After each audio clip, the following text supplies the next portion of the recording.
Hello, you wonderful people, and welcome to another episode of Crime Centric. This being a show where I talk about crime dramas that I watch. For today's episode, I'm going to talk about Season 1, Episode 4 of The Company You Keep. A lot of really interesting things went down in this episode, so let's break it down. So we immediately pick up where we left off with last episode, Charlie getting snatched up. And we find out, in fact, it was by the CIA.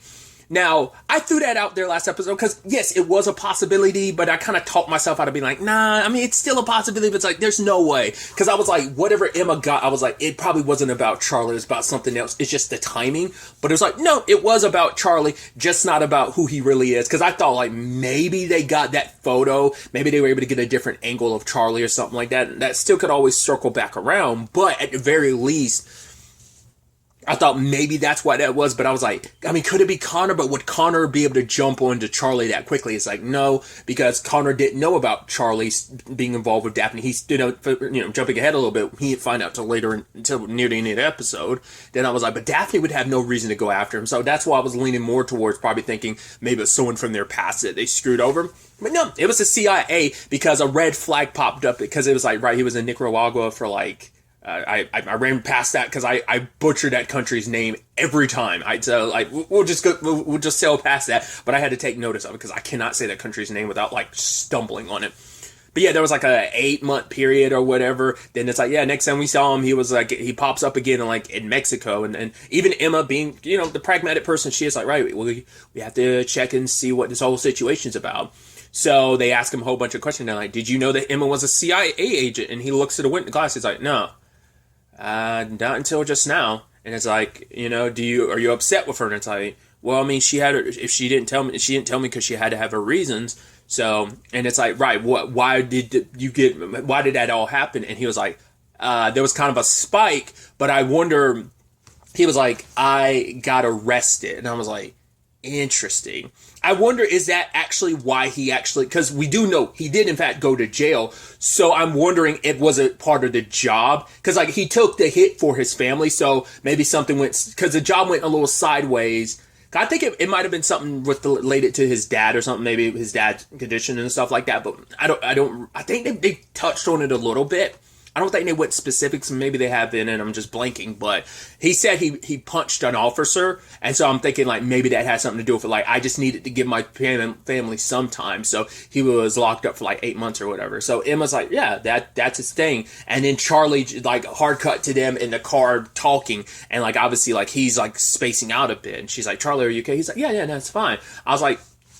Honestly, Charlie took it way better than I thought he would. Obviously, he was kind of frustrated afterwards when his family's like, yo, we thought we didn't know what to think. Your bike, the lights were still on. You went AWOL for 12 hours. He's like, no, I'm fine. Just leave me alone.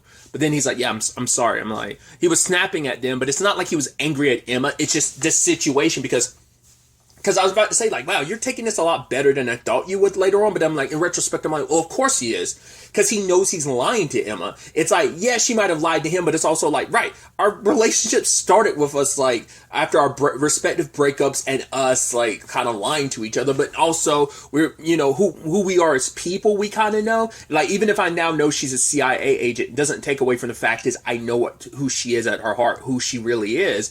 Problem is, she doesn't know who I really am. Because Charlie, especially because I think Emma even says, like, right, your one mistake doesn't have to define you because you're a good person. And now it's like, am I a good person doing what I do? Because for him, it's like, I never really thought about going straight, like leaving a crime life behind until Emma. She's the first person to because even him and Tina, it's like, well, we could do this together. They would probably had like a little Bonnie and Clyde thing going on. But it's like, yeah, Emma's the only person that ever made him want to like quit all of this. And now for him, it's like, am I really a good person? But his dad's like, everything you've ever done is to protect your family, to look out for your family. Then to me, that shows who you are. That shows your character. To me, that's all that matters, regardless of kind of how you had to go about doing it. The fact is that shows your character as a person.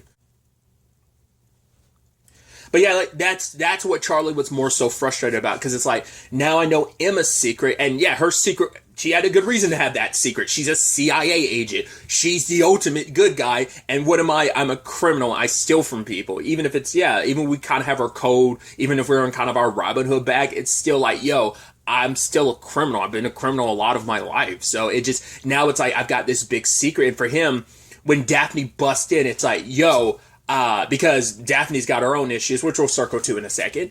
But yeah, Daphne's like, yo, when's that next payment? It's like, weren't you just here asking for the last installment? But because Connor's here, it really like expedited that. So it's more so like Connor here made her go like, all right, I gotta prove this quickly because I need I need his boot off my neck. So like, I'm gonna put my boot deeper on Charlie's family's neck. So, but either way, Charlie's like, right, we got this one gig. Like, we do this. It's a 10 million thing. It's going to be not just a con, it's also going to be a heist. If we pull this off, one lump sum payment, 10 mil, you leave us alone. And it's like, all right, I can live with that. So she's like, hey, if you manage to pull this off, we're square. You know, and I'm surprised she was able to willing to at least take that 5 mil off the table. Because I was like, right, that was supposed to be the interest for all of this. But it's like, right, if she can get that 10 mil, then it like, I mean, it also evens out, I guess, because of like, they've already given her, how much did they get from the last job? They're like at $1 million something at this point in time. So she'd probably walk away with at least like 11 mil to some extent, I guess. But at the very least, she'd get back the money Connor lost, and that would put her definitely in a much better favor with their dad and kind of showcase like, hey, I know what I'm doing and you need to back off, bro, type of situation. So, but obviously it's a job that him and Birdie had had checked out a while back, but it's like, yeah, we could never find a way off this boat because it involves a yacht, and it's like, it could most likely get us killed. So we were kind of like, no, it's too dangerous. But for Charlie, he's willing to take that risk because for him, it's like, we need to get Daphne off our throats, because for him, it's like, how long I can keep lying to Emma, there's an expiration date on that. Because especially now that he knows she's a CIA agent, which he did not mention to his family. So he knows like it's only a matter of time before they start digging even more and end up finding out about me. So I need to, you know, and his dad is like, right, you find that type of love, like the way Emma makes you feel, you find that, you hold on tight and you never let go type of situation. So his dad backs him on this, and they ended up finding a way into this whole situation. Basically, Charlie became this dude named Ernesto, who is kind of like the main, because it's like a private security guy, Robert. I always feel like I'm going to butcher. The actor's name is Daniel, but I always, it's something with an S. It's like, oh God, I'm going to butcher. Is it like Sujata? I think maybe I'm probably completely wrong on that, but I've seen him in a multitude of things. Seen him in like, I think, older like Law and Order SVU episodes. Obviously he was in there's a show I need to circle back to, I never finished, Graceland. He was also in for a little while he was in Manifest as well. I want to say that might be the most recent thing I saw him in, was Manifest maybe. Either way, tangents and all that aside, they're planning on robbing him, but obviously it's not the easiest thing. First, they had to get invited to like this card game on the yacht, and I don't know. I love like Charlie, like, because Charlie, as his character of Ernesto, has to like show some like show some showmanship and kind of flair with how he plays, and it's like, yeah, I like that way his that character of Ernesto, how he played, and it's just kind of like come on, like how he's kind of a fun time at the table type of situation, and luckily it worked out. Let's just focus on the job for now.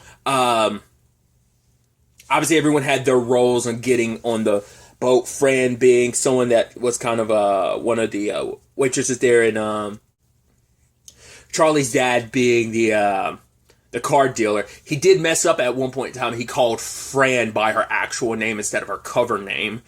Which was kind of like a glaring thing that obviously Charlie tried to cover up really quickly. But it's like, yeah, got to put him on the losing end, got to make him lose his cool and everything. I even love Birdie hacked into the security guard who's mainly looking after the money. Ended up convincing him, like cloning his phone, ended up getting him a text from his SO that, yeah, the baby's coming. But it turned out that was a lie, and they walked away. They ended up going in there, snatching up all the money. at first I was wondering like how they had that whole thing set up, because it's like, oh, here's the mask, and it's like, well, who's the mask for? It's like for the driver. I was like, what? I was like, did they knock someone out and put them in a boat? But it's like, no, they just like positioned like a dummy or whatever to be the driver. So yeah, they walked away with the 10 mil, and it's like, yeah, pulled off a major heist like that. So it all worked out on that front. Yeah, that is until Connor comes into the picture, which, since I'm bringing up Connor, let's talk about the fact is that, he dropped in on his sis like that. And it's like, yeah, also I know that you are father's bastard child. And he ended up beating up one of the rival, like, drug gangs that they're dealing with. Well, that Daphne's dealing with. It's like, why are you meeting with our rivals? And she's like, because I'm trying to make them our allies. And he did, obviously, she's the big picture person. She tries to play nice with him, being like, yeah, your managerial skills. It's like, no, you're the big scary muscle. I'm the brains of this operation. But she can't. She has to play nice. She has to placate him to make him feel special and important. So, you could tell that's what like irks her nerves a lot. Like, I have to, because you are the quote unquote legitimate child. I'm the bastard child. But basically, the way it's interesting, though, and you could tell she probably also said this to kind of get under his skin, but also just telling the truth. She didn't seek out McGuire. McGuire found her, like, when her mom, she's like, yeah, he rode up at my mom's funeral, and, like, he invited me into this, but I saw the business opportunity. And so for her, it's like, right, what we're going to do is we're going to take a little bit of a loss now, joining this partnership with all these other, like, smaller rivals of ours. Then what's going to happen is, once they're basically dependent on us, that we're the only people they can go to for their supply of drugs and stuff, like we're the only people they can turn to, we're going to basically snatch up their network and build ours. And it's like, Connor, we can make a lot of money. Which for him, it's like, hey, you're speaking my language now. He's like, because I love money. So he's at least happy about that. But he's also asking the question of, where are you getting the money to kind of foot the bill for all the money we're taking a loss for? She's like, yeah. She wasn't willing to tell him about Charlie, because she also knew if he found out about Charlie, she kept threatening him with it. But she knew, like, no, I got Charlie and his family by the vice grip. If Connor finds out, he'll screw the pooch, because she knows he'll most likely go off and kill Charlie and kind of blow this whole thing up. So she's keeping that super close to the vest. But he beats the ever-living shit out of one of her people and ends up finding out. I mean, well, I say that, but the guy had a bruised up face. So he did get, we saw on camera, he got whacked like once or twice. But it's like, must have got either like that was just enough, but Connor is a scary dude. And so he rolls up on Charlie when Charlie went to go deliver the 10 mil to Daphne. And, he snatched it up. I'm like, I thought, he was like, no, like, your debt with Daphne's cleared and stuff like that. But I was thinking, like, no, he's going to take the 10 mil for himself and also be like, yeah, whatever deal you have with Daphne, yeah, that's done. Whatever, I don't care. That's not I'm the one walking away with a cool 10 mil. He's even basically gloating to his sister's face. She's like, that's our money. He's like, I don't care. Like, you're not part of the family. Yes, it's family money, but you're not part of the family. But if you want so bad, come and get it. It's like, which Charlie made his deal with Daphne, but it all blew up in his face like that. So there's two things to kind of take away from that situation. One, Connor's not just going to let this thing with Charlie go. He's like, oh, I'm letting you go now because we're being followed. But yeah, I'm coming after you later. Like, it isn't all copacetic. And Daphne's not going to let that go, because it's like, yeah, we made our deal, but that didn't account for the fact is that Connor would come in and snatch up my money. So you're still working for me. I could definitely see that being a possibility. Or at the very least, she's going to say like, no, you need to do one more job with me. We are going to steal that 10 mil back from Connor, and probably, I mean, this is also on Birdie and Charlie, because they're the ones that decided, hey, let's get Daphne off of us by letting Connor know about her. And it's like, yeah, that screwed him over in the end because of that. So, I mean, the family's walking away being like, hey, we're all alive. It all worked out. So we're good. But it's like, I don't think so. Because both Daphne and Connor are going to be an issue. Like, once again, Connor holds too much of a grudge for me to be like, oh, well, he did leave back out of the country after they'd taken the 10. I mean, because that was the whole point of like, yeah, he was going to go to the airport afterwards. So he's out of the country now. But I'm also like, so maybe he is just letting Charlie go, but Daphne is not going to be so copacetic with that working out. And it's like, and Charlie, even Connor being like, hey, why don't you go ahead and work with that shyster of yours or whatever.